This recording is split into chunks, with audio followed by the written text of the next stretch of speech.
Assalamualaikum warahmatullahi wabarakatuh. Perkenalkan, nama saya Angger Debanwati dengan NIM 10923005. Di sini saya akan menjelaskan tentang sistem imunitas, yang dimana sistem imun ini adalah sistem daya tahan tubuh terhadap rangsangan substansi asing yang terpapar ke tubuh kita. Substansi asing tersebut bisa berasal dari luar maupun dalam tubuh sendiri. Contohnya substansi asing yang berasal dari luar yaitu bakteri, virus, parasit, jamur, debu, dan serbuk sari.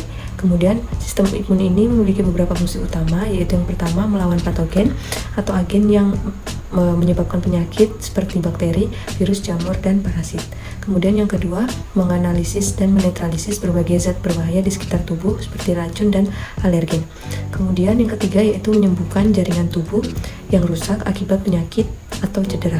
Yang keempat, mengenali dan menghancurkan sel-sel abnormal seperti sel kanker, dan yang terakhir yaitu menjaga memori imun untuk melawan patogen yang sama di masa depan. Sistem imun ini terdiri dari berbagai organ, sel, protein yang bekerja sama dengan cara yang kompleks. Beberapa organ penting dalam sistem imun ini yaitu limfosit. Limfosit sendiri dibagi menjadi dua, yaitu organ limfosit primer yang dimana terdapat susun tulang, yaitu menghasilkan sel darah putih yang merupakan sel utama dalam sistem imun.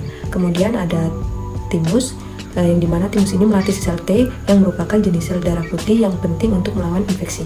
Kemudian yang kedua ada organ limfosit sekunder, yang dimana terdapat kelenjar getah bening yang berfungsi untuk menyimpan sel-sel darah putih dan membantu melawan infeksi. Kemudian ada limpa yang berfungsi untuk menyimpan sel-sel darah putih dan membantu melawan infeksi. Yang ketiga ada kulit, melindungi tubuh dari patogen yang masuk melalui kulit. Kemudian yang terakhir ada selaput lendir, yaitu melindungi tubuh dari patogen yang masuk melalui selaput lendir seperti hidung, mulut, dan anus. Sistem imun dapat dijaga dengan jaringan limfosit. Jaringan limfosit ini merupakan jaringan yang memproduksi, menyimpan, dan memproses limfosit. Nah, jaringan ini mencangkup sumsum tulang belakang tadi, limpa, timus, tonsil, adenoid, dan appendix. Selanjutnya saya akan membahas tentang pertahanan sistem tubuh. Nah, di pertahanan sistem tubuh ini dibagi menjadi dua. Yang pertama ada respon imun non-spesifik, yang ciri-cirinya ada sejak lahir, tidak memiliki target tertentu, dan terjadi dalam beberapa menit atau jam. Kemudian yang kedua ada respon imun spesifik, yaitu spesifik untuk jenis tertentu. Respon terhadap paparan satu terjadi dalam beberapa hari, paparan berikutnya lebih cepat. Nah, pertama kita akan membahas tentang pertahanan imun non-spesifik.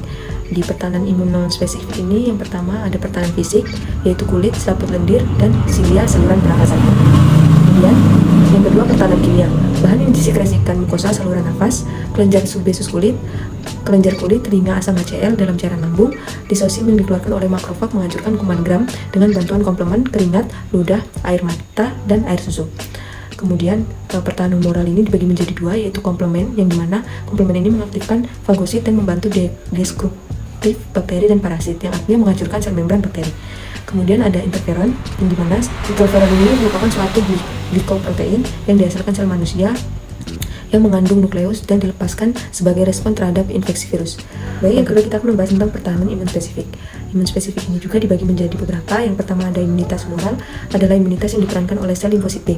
Tugas sel B akan dilaksanakan oleh imunoglobin yang disekresi oleh sel plasma. Terdapat 5 kelas imunoglobin yang kita kenal, yaitu IgM, IgG, IgA, IgD, dan IgA.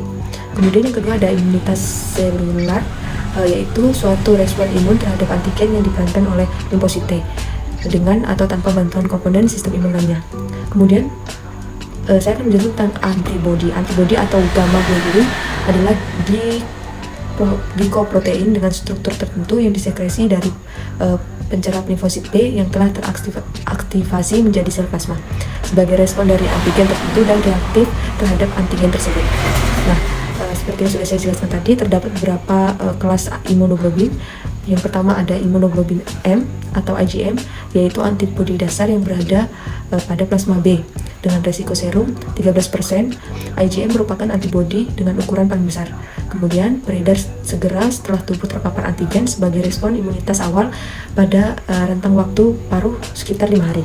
Kemudian IgM adalah antibodi pertama yang tercetus pada 20 minggu pertama masa janin kehidupan seorang manusia. Kemudian yang kedua ada antibodi G atau IgG. Populasi IgG paling tinggi dalam tubuh, terdistribusi cukup merata di dalam darah dan cairan tubuh dengan rasio serum sekitar 75% pada manusia. Paruh waktu 7 hingga 23 hari bergantung pada subtype.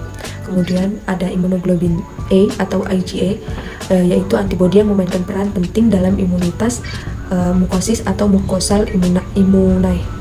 Kemudian IgA ini banyak ditemukan pada bagian sekresi tubuh, misalnya liur, mukus, air mata, kolostrum, dan susu.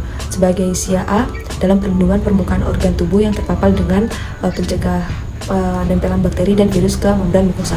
Kemudian ada antibodi A atau IgA, jenis antibodi yang hanya dapat ditemukan pada mamalia. IgA memiliki peran yang besar pada alergi, terutama pada hipersensitivitas tipe 1. Dan yang terakhir ada antibodi D atau IgD. IgD ini ditemukan pada permukaan penyerap sel B bersama dengan IgM dan IgA. Tempat IgD dapat mengendalikan aktivasi dan supresi sel B. IgD juga berperan dalam mengendalikan produksi autoantibodi sel B. Rasio serum IgD hanya sekitar 0,2%.